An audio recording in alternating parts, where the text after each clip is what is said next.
भोपाल से प्रस्तुत हैं प्रादेशिक समाचार। नमस्कार, समाचारों के साथ मैं जितेंद्र रघुवंशी।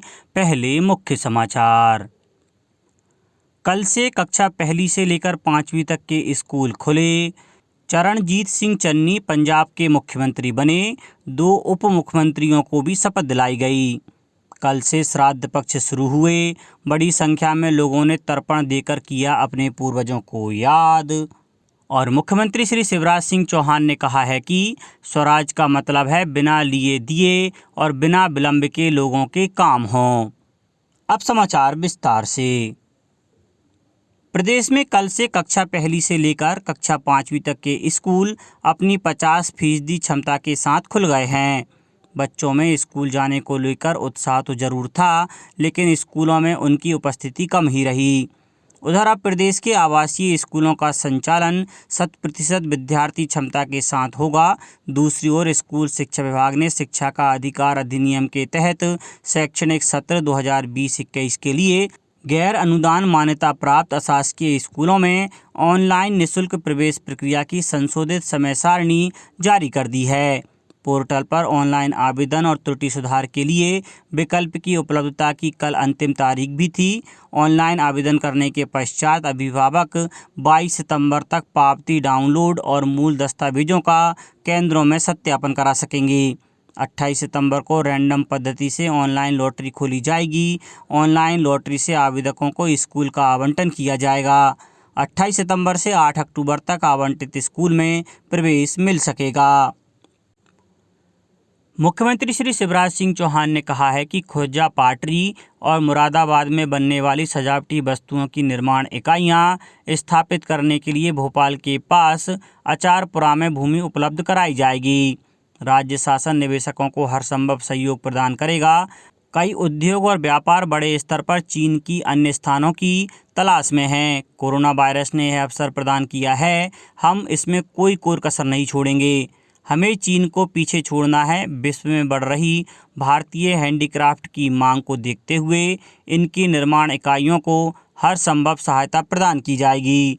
मुख्यमंत्री श्री चौहान ने मुरादाबाद और खुर्जा में पाटरी, डेकोरेटिव स्टोनवेयर, मेटल, लकड़ी और फैब्रिक आधारित होम डेकोर के निर्माताओं और एक्सपोर्ट्स के प्रतिनिधियों ने निवास पर भेंट की। प्रतिनिधिमंडल ने खुर्जा पाटरी और मुरादाबाद में बनने वाले सजावटी सामान की निर्माण इकाइयां मध्य प्रदेश में स्थापित करने की इच्छा जताई है। इन इकाइयों से 3000 व्यक्तियों के लिए रोजगार के अवसर निर्मित होंगे। इसमें 10% अवसर महिलाओं के लिए होंगे। चरणजीत सिंह चन्नी ने कल पंजाब के मुख्यमंत्री के रूप में शपथ ली। वे राज्य के 16वें मुख्यमंत्री बने। राज्यपाल बनवारी लाल पुरोहित ने उन्हें चंडीगढ़ में पद और गोपनीयता की शपथ दिलाई। उनके साथ 2 वरिष्ठ विधायक सुखजिंदर सिंह रंधावा और ओपी सोनी ने भी कैबिनेट मंत्री के रूप में शपथ ली। वे राज्य के उप मुख्यमंत्री भी होंगे। श्री सोनी अमृतसर सेंट्रल विधानसभा क्षेत्र के विधायक हैं, जबकि श्री रंधावा डेरा बाबा नानक विधानसभा क्षेत्र का प्रतिनिधित्व करते हैं। अंतिम समय में ब्रह्म महिंद्रा के स्थान पर ओपी सोनी का नाम प्रस्तुत किया गया। प्राप्त जानकारी के अनुसार कांग्रेस नेता ब्रह्म महिंद्रा ने उप मुख्यमंत्री पद स्वीकार करने से इनकार कर दिया। इस अवसर पर कांग्रेस नेता राहुल गांधी, प्रदेश कांग्रेस अध्यक्ष नवजोत सिंह सिद्धू, विधानसभा अध्यक्ष राणा केपी सिंह और राज्यसभा अध्यक्ष अंबिका सोनी उपस्थित थे। पूर्व मुख्यमंत्री अमरिंदर सिंह ने इस समारोह में भाग नहीं लिया। श्री चन्नी को अमरिंदर सिंह के स्थान पर मुख्यमंत्री बनाया गया है। उन्होंने पार्टी द्वारा कथित रूप से अपमानित होने के बाद मुख्यमंत्री पद से इस्तीफा दे दिया था। लोक स्वास्थ्य एवं परिवार कल्याण मंत्री डॉक्टर प्रभुराम चौधरी ने कहा है कि फाइलेरिया रोग से प्रदेश को मुक्त करेंगे। स्वास्थ्य विभाग फाइलेरिया रोग से प्रभावित जिलों में पूरे जन समूह को फाइलेरिया निरोधक दवाई की खुराक देने का अभियान संचालित कर रहा है। सोमवार को दतिया जिले में मास ड्रग एडमिनिस्ट्रेशन अभियान का शुभारंभ किया गया है। 1 सप्ताह तक यह अभियान जारी रहेगा। स्वास्थ्य मंत्री डॉक्टर चौधरी ने दतिया जिले में वर्चुअली अभियान की समीक्षा करने के बाद यह बात कही। देश में वर्ष 2019 में किसानों की आय में 59% की वृद्धि हुई है। यह जानकारी ग्रामीण भारत के कृषि परिवार, भूमि तथा मवेशियों की स्थिति संबंधी आकलन सर्वेक्षण में दी गई है। ये सर्वेक्षण 2019 में जनवरी से दिसंबर तक आयोजित किया गया था। केंद्रीय कृषि सचिव संजय अग्रवाल ने एक अंग्रेजी दैनिक समाचार पत्र को साक्षात्कार में बताया कि इस सर्वेक्षण का उद्देश्य कृषि परिवार की आय की स्थिति के बारे में व्यापक जानकारी प्राप्त करना था। उन्होंने बताया कि अब तक कुल 1,58,000 करोड़ रुपए प्रत्यक्ष लाभांतरण के जरिए 11 करोड़ से अधिक किसानों के बैंक खातों में डाले गए हैं। मध्य प्रदेश हाई कोर्ट ने अन्य पिछड़ा वर्ग को 27% आरक्षण पर रोक बरकरार रखी है। अब मामले की अगली सुनवाई 30 सितंबर को होगी। हाई कोर्ट ने इसी के साथ राज्य सरकार द्वारा अन्य प्रकरणों में दिए गए 27% आरक्षण को दी गई चुनौती के प्रकरण को भी इसी के साथ लिंक कर दिया है। इस मामले की भी सुनवाई 30 सितंबर को होगी। 27% ओबीसी आरक्षण पर रोक हटाए जाने को लेकर 20 सितंबर को चीफ जस्टिस मोहम्मद रफीक और जस्टिस विजय शुक्ला की डबल बेंच में सुनवाई हुई। राज्य सरकार का पक्ष सॉलिसिटर जनरल तुषार मेहता ने रखा, वहीं कांग्रेस की ओर से अभिषेक मनु सिंघवी और इंदिरा जयसिंह ने पक्ष रखा। तीनों वरिष्ठ अधिवक्ता वर्चुअल सुनवाई में शामिल हुए, जबकि महाधिवक्ता पुरुषेंद्र कौरव ने कोर्ट में पेश होकर अपनी बात रखी, जबकि अधिवक्ता आदित्य संघी ने याचिकाकर्ताओं की ओर से पक्ष रखा। दोनों पक्षों को सुनने के बाद कोर्ट ने सरकार से रिजर्वेशन अभी 14% ही जारी रखने का आदेश दिया है। वाणिज्य मंत्री पीयूष गोयल ने कहा है कि सरकार ने निर्यातकों की सहायता करने और उनके मुद्दे सुलझाने के लिए 24 घंटे काम करने वाली हेल्पलाइन स्थापित की है। आज़ादी का अमृत महोत्सव के सिलसिले में नोएडा के विशेष आर्थिक क्षेत्र में वाणिज्य सप्ताह की शुरुआत के अवसर पर उन्होंने कहा कि सरकार का उद्देश्य ब्रांड इंडिया को अंतर्राष्ट्रीय स्तर के ब्रांड के रूप में स्थापित करना है। वाणिज्य मंत्री ने कहा कि उत्तर प्रदेश में औद्योगिक विकास तथा निर्यात में वृद्धि कर और कानून व्यवस्था में सुधार कर राज्य में कारोबार को काफ़ी सुगम और सुरक्षित बनाया गया है। उन्होंने कहा कि अगले 25 वर्षों के लिए दिशा निर्देश तय करने में योगदान करने की आवश्यकता है। राष्ट्रीय महिला आयोग ने देश भर में स्नातक और स्नातकोत्तर छात्राओं के लिए क्षमता निर्माण और व्यक्तित्व विकास के कार्यक्रम शुरू किए हैं। आयोग छात्राओं को नौकरी के लिए तैयार करने के वास्ते केंद्रीय और राज्य सरकारों के सहयोग से व्यक्तित्व क्षमता निर्माण, पेशेवर कौशल, डिजिटल साक्षरता और सोशल मीडिया के प्रभावी इस्तेमाल के बारे में सत्र आयोजित कर रहा है। आयोग ने कल पहला कार्यक्रम हरियाणा के केंद्रीय विद्यालय के सहयोग से आयोजित किया।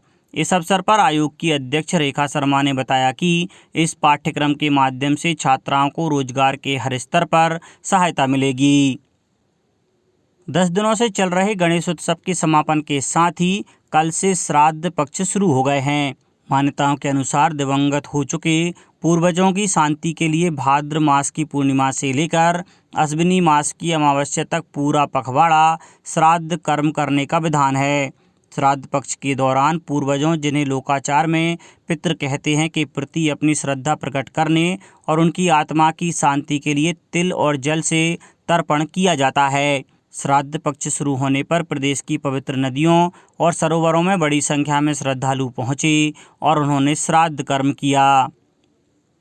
मुख्यमंत्री श्री शिवराज सिंह चौहान ने कहा है कि कोरोना संक्रमण का सामना करना अब तक राज्य सरकार की सर्वोच्च प्राथमिकता थी। प्रशासनिक अधिकारियों, जनप्रतिनिधियों और जनता के सहयोग से हम प्रदेश में कोरोना को नियंत्रित करने में सफल हुए हैं। इसके लिए समस्त प्रशासनिक अमला बधाई का पात्र है। प्रदेश को स्वराज के मॉडल के रूप में स्थापित करना है। कोरोना के नियंत्रित होने के बाद अब विकास, जन कल्याण और समय सीमा में निर्माण कार्यों को पूर्ण करने के लिए हमें एक बार फिर फुल फॉर्म में आना है। स्वराज का मतलब है बिना लिए दिए और बिना विलंब के लोगों के काम होना। स्वराज का मतलब है कि विकास के काम गुणवत्ता के साथ पूर्ण हो, घटिया काम बर्दाश्त नहीं होगा। प्रदेश में जनदर्शन आरंभ हो गया है और अब औचक निरीक्षण भी मैं शीघ्र आरंभ करूँगा। भ्रष्टाचार पर हमारी जीरो टॉलरेंस नीति होगी। गड़बड़ करने वालों पर कठोरतम कार्रवाई होगी। मुख्यमंत्री श्री चौहान मंत्रालय से कलेक्टर, कमिश्नर्स को वीडियो कॉन्फ्रेंस के माध्यम से संबोधित कर रहे थे। देश में अब तक कुल 81 करोड़ से अधिक कोविड टीके लगाकर एक नया कीर्तिमान स्थापित किया है। केंद्रीय स्वास्थ्य मंत्री ने इसे कोविड रोकथाम में एक बड़ी उपलब्धि बताया है। अब कुछ समाचार संक्षेप में। केंद्रीय बंदरगाह, जहाजरानी और जल मार्ग मंत्री सर्बानंद सोनोवाल ने कल वर्चुअल माध्यम से मुंबई के जवाहरलाल नेहरू पोर्ट ट्रस्ट से डवार्फ कंटेनर ट्रेन सेवा को रवाना किया। मध्य प्रदेश सरकार प्रधानमंत्री नरेंद्र मोदी के जन्मदिन के उपलक्ष्य में 17 सितंबर से 7 अक्टूबर तक जन कल्याण और सूरज अभियान का आयोजन कर रही है। 20 दिन के इस विशेष अभियान में आम जन की बेहतरी के लिए बहुत से कदम उठाए जाएंगे। खनिज साधन, श्रम और जिले के प्रभारी मंत्री बृजेंद्र प्रताप सिंह ने होशंगाबाद जनपद के ग्राम पंचायत रायपुर में मनरेगा अंतर्गत आयोजित सघन वृक्षारोपण कार्यक्रम के दौरान लोगों से वृक्षारोपण करने की अपील की। जनजातीय कार्य मंत्री सुश्री मीना सिंह ने कल सामुदायिक स्वास्थ्य केंद्र पाली में ऑक्सीजन संयंत्र का लोकार्पण किया। छिंदवाड़ा की परासिया में रविवार शाम 2 अलग अलग हादसों में 2 युवकों के डूबने से मौत हो गई। देवास जिले में व्यापक स्तर पर वैक्सीनेशन का कार्य किया जा रहा है। जिले में अब तक वैक्सीन के 12,58,484 डोज लगाए गए हैं। आदिवासी बाहुल धार क्षेत्र में वैक्सीनेशन का 100% लक्ष्य हासिल करने के लिए स्वास्थ्य विभाग की मोबाइल टीमें घरों और खेतों में पहुंचकर लोगों का टीकाकरण कर रही हैं। और शहडोल जिले में धनपुरी नगरपालिका के नवनिर्मित फिल्टर प्लांट में करंट लगने से एक सुरक्षा गार्ड की मौत हो गई। अंत में मुख्य समाचार एक बार फिर। कल से कक्षा 1 से लेकर 5वीं तक के स्कूल खुले। चरणजीत सिंह चन्नी पंजाब के मुख्यमंत्री बने। 2 उप मुख्यमंत्रियों को भी शपथ दिलाई गई। कल से श्राद्ध पक्ष शुरू हुए। बड़ी संख्या में लोगों ने तर्पण देकर किया अपने पूर्वजों को याद।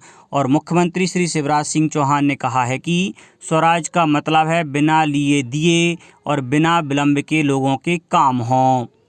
इस बुलेटिन में इतना ही। घर पर रहिए, सुरक्षित रहिए और सुनते रहिए प्रादेशिक समाचार। नमस्कार।